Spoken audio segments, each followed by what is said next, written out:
So we had the release of the brand new update, the 7 Crimes of Kullervo. And in this we had access to the brand new 53rd Warframe, Kullervo himself, and his signature shotgun, the Rauta. So in today's video I'm going to be showing you guys how to get both of these items so you can use them for yourselves. So as always, if you're going to enjoy the video, be sure to drop a like, subscribe, comment, all of that good stuff. Hope you enjoy, and let's get into it. So in order to actually farm Kullervo and his weapon, you will need access to Duviri. So if for any reason you are yet to have access to Duviri, all you need to do is complete the Duviri Paradox quest, which I have done a walkthrough on my channel. It will take you around 2 to maybe 2.5 hours max to complete it, but once you've done it, you will have access to everything that Duviri has to offer, including Kullervo himself. So Kullervo's acquisition is pretty similar to frames that have been released in the past, such as Varuna and Citrine, in that you need a resource currency which can be traded with a vendor, which in this case is going to be specific to Duviri, in exchange for, in this case, Kullervo's blueprints and his weapon parts. So the vendor is going to be Acrithis. Now she can be found on a couple different spots. The first two are going to be on Duviri itself. Firstly, she can be found on the Ark Arbor Island, just at the top of the map, with this icon here. Now you will see her in this carriage here. You can go up to her and interact with her like normal. And the second location, again on Duviri, will be after you have completed the Ueymag boss fight in one of the 3 game modes, whether it be Kullervo's Hold, the Duviri Experience, or the Lone Spiral. And after you've completed that, just before you go to extraction, you will notice again that same symbol down here which represents Acrithis, and she will just be behind you in this carriage once again. You can interact and access all of her wares again. Okay, so the final location for Acrithis is going to be the Dormi Zone, and to access this is pretty simple. You want to go to the Duviri tab on your navigation, and then just down in the bottom right here you will see Dormi Zone. So you'll click on that and you'll be sent there. Now alternatively, you can go to the Dormi Zone through the Crystallith on the Zariman, but once you have arrived here you will spawn in this room here, and then all you want to do is make your way through here, through this door, and then you will arrive here. Now here you will find your intrinsics, here you will find the Duviri navigation, and then here you will find Acrithis. You can interact and access all of the different segments of her store. So once you are at Acrithis, you will then want to go on to Kullervo's archive, and here you'll be able to purchase all of Kullervo's parts and his shotgun parts. Now each of them will cost the resource currency. In this case it's going to be Kullervo's Bane. Now in total you will need 42 for all of Kullervo's parts and 30 for all of the Rauta parts. Now the good thing about this update and Kullervo compared to Citrine is that although this resource isn't affected by resource boosters, the number is actually lower than Citrine. With the normal variant you will get between 4 and 6 Kullervo's Bane, and the Steel Path variant you'll get between 6 and 8. So in terms of farming, I would suggest you do the normal version, but if you are, for example, maybe 6 off getting the Kullervo blueprint and that's your last piece, then you can probably do the Steel Path variant to guarantee you will get those 6, rather than take a bit of a gamble on doing the normal one, where you could actually potentially get 4, 5 and have to end up running it again. Okay, so that moves us on to the limited time mode, Kullervo's Hold. So basically this is the lone story, but you are guaranteed the spawn of Kullervo's prison island, and so you're guaranteed a fight with Kullervo. So in order to actually start this game mode, you will need an entry fee of 5 Pathos clamps. Then you'll go in, and just like the Duviri experience and the lone story, stages 1 through 5 will be Duviri based missions and Undercroft missions. Then the 6th stage is where you're actually going to fight Kullervo. So you'll go to the prison island, talk to the warden who will be overlooking the Colosseum. He'll tell you you have some unfinished business or whatever. Then you will click confront Kullervo, and that is where you'll start the fight. Now the fight itself will go through in the next segment of this video with a couple tips and things to make it easier. But basically there are 3 stages where you're just basically going to knock out all of his health in all 3 stages, and then you will have considered to have won the fight. Now, again, just like the Duviri experience and the lone story, after completing all 6 stages of the spiral, you will then summon and fight the Orreworm. Now this is the same here. You summon, fight the Orreworm, win hopefully, and then you will extract. And upon extraction, that is when you'll get the Kullervo's Bane from the Kullervo fight, and you'll get the Pathos Clamp and Steel Essence from the Orreworm fight, depending on whether you do the normal or Steel Path variant of this game mode. Okay, so if you are watching this video after the limited time mode has ended, then you still can get Kullervo. So, of course, once the limited time mode ends, you will either be playing the Duviri experience or the lone story. Now, in order to get the Prison Island spawn, you will need to be playing these game modes in either the Fear, Sorrow, and Anger spirals. If you are not in any of these spirals, then no matter how many times you play these game modes, you will not get that island spawn. So, once you are in one of these spirals, you enter one of these game modes. The Kullervo fight itself will not be a main objective like it is in the limited time mode. Stages 1 through 6 will all be Duviri based missions and Undercroft missions, and then you will be summoning and fighting the Orreworm. So in this case, the Kullervo boss fight is actually a side quest. So you can play this at any time you want, whether you load in straight away and you do it, maybe in between stages, or what I prefer, just like the limited time mode, you complete all spiral stages 1 through 6, fight Kullervo, go to the prison island, talk to the warden, confront and fight Kullervo, and then summon Orreworm, fight the Orreworm, extract and get all of your rewards that way. Plus, the good thing here is that because you're not doing limited time mode, you will not have to pay 5 Pathos Clamps to enter. So just before we get into the gameplay, 2 crucial tips that I can give you in order to make this boss fight easier are 1, to do with your intrinsics. So with your combat intrinsics, you have the ability to unlock Transference Surge at rank 3, which allows you to bring your Warframe into Duviri for a short amount of time, and hence allow you to use it in the Kullervo fight. Now you can increase this duration at rank 8, where you can increase it by 50%, giving you a total of 12 seconds. So what's going to happen is you're going to be going into the fight first of all. Now in the first stage, where he has the first health bar, all you're going to do is use your Drifter melee, just slashing away until you build that transference up to the point where it's ready. Now, assuming you have got rid of the first health bar and your transference is ready. Once the second health bar comes around, you will activate your Warframe and use its weapons to, again, defeat Kullervo for a second time.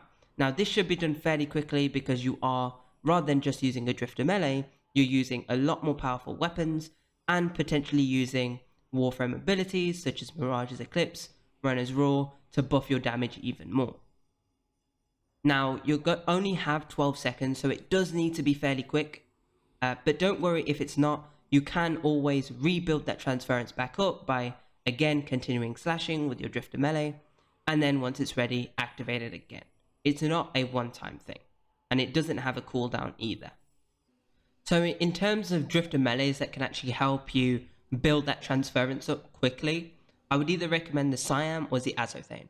Now the Siam, both of these in fact, can get hits multiple times with their Power Strike and increase that transference bar a lot quicker.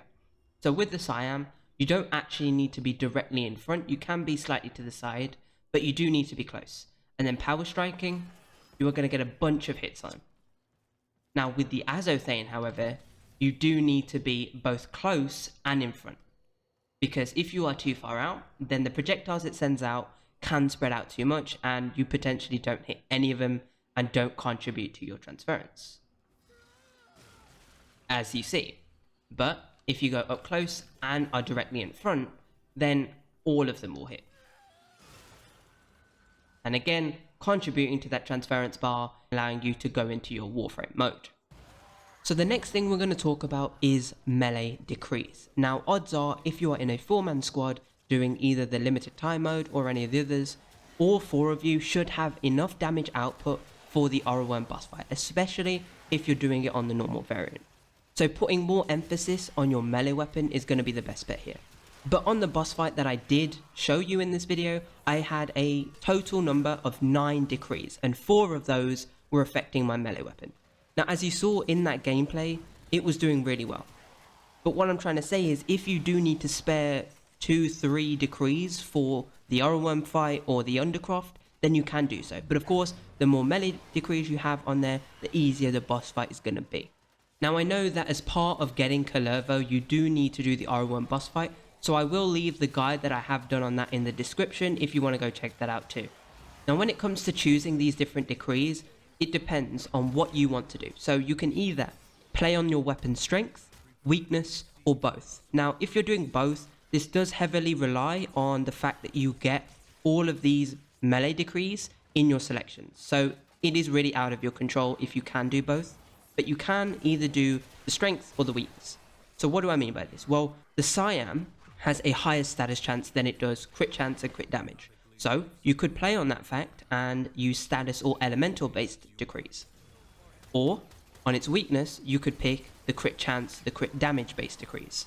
And the same thing for all of the other weapons. For example, the Azothane. That is considered a crit based weapon. So its strength, you could play on its crit chance, crit damage, or its weakness. To balance these weapons out, you could use the status and elemental based decrees.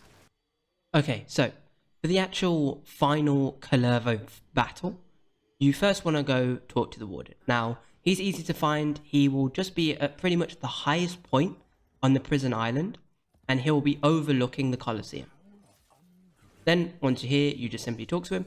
Then he'll give you a line about how he's locked up here for a reason, or you've got unfinished business. Do you want to fight him, basically? Then you'll say, confront Kullervo, and this is the start of the fight. So, first of all you want to do is get rid of his first health bar, and that is using your Drifter. Now that there is his second ability, which if the daggers hit you, he regains health. If they don't, he loses health. Remember to use your Power Strike as well.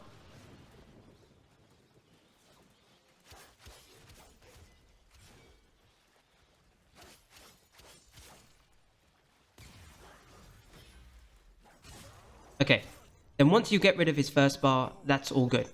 Now you're going to move on to the second two, and this is where you can use your Transference Surge. So right now I'm using Octavia with the Guandao. So in this case, all I'm going to do is use my Octavia, activate Amp to give me that boost, and then use my Guandao. So we activate that, activate Amp, and then we just go in. That's 1 bar already down so quickly. And then we do the same for the third stage. He's going to TP to us. There he is. That's an unblockable hit. Then we just go in and he's dead. It's that simple. Now just then, I just ran out of transference, but if you're still fighting him, that's cool. You can just keep hitting him with your Drifter melee, rebuild that Transference Surge, go back into your Warframe. Then, of course, this being the 6 out of 6 stage on the spiral, you will then fight the Aura Worm, and then extract and get all of your rewards. So once you've got all 42 Kullervo Bane, bought all of Kullervo's parts, you're now going to build him. So for the most part, the resources required to build him are of Duviri origin and were introduced in the Duviri Paradox update, meaning you're probably familiar with a lot of these resources. But for the chassis and the systems, you actually need a new resource which was introduced in this 7 Crimes of Kullervo update, which is Ueymag. Now, being a resource which is specific to Kullervo, it makes sense that it is only found on Kullervo's prison island. So as you can see on your screen right now, this is the run that I like to do on the island, which covers the majority of the island and majority of the spawns for Ueymag. But in terms of actually farming this resource, the amount that you'll yield at the end of every run will be very dependent on two things. The first one is the number of actual spawns you get on the island, and the second one is going to be how many you get of the resource per spawn. So for example, the range for each spawn will be between 3 and 5 Ueymag. Now, you could get incredibly lucky and get a bunch of spawns and get 5 Ueymag per spawn, yielding you a ton of Ueymag. Or you could get really unlucky and get low number of spawns and you only get 3 Ueymag per spawn. So the amount of Ueymag you get every run will vary, but what you can do to increase the number you get every run is use boosters. Resource boosters and resource blessings are going to allow you to double up your Ueymag that you get every run. Now for me personally, over the runs that I've done, I've managed to get between 17 as my lowest number up to 42 as my highest. Now using a booster you can get between 30 and 80 every run. Now of course, as you're aware, being in Duviri you do not get a companion or a sentinel, so using charm on your Smeeta will not work, as you won't be able to bring your Smeeta in.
And that is it for this video. Thank you all for watching. Hope you enjoyed. If you did, be sure to subscribe to the channel, like the video. Hope you all have a great day, and I'll see you in my next video. Peace. Catch me if I fall.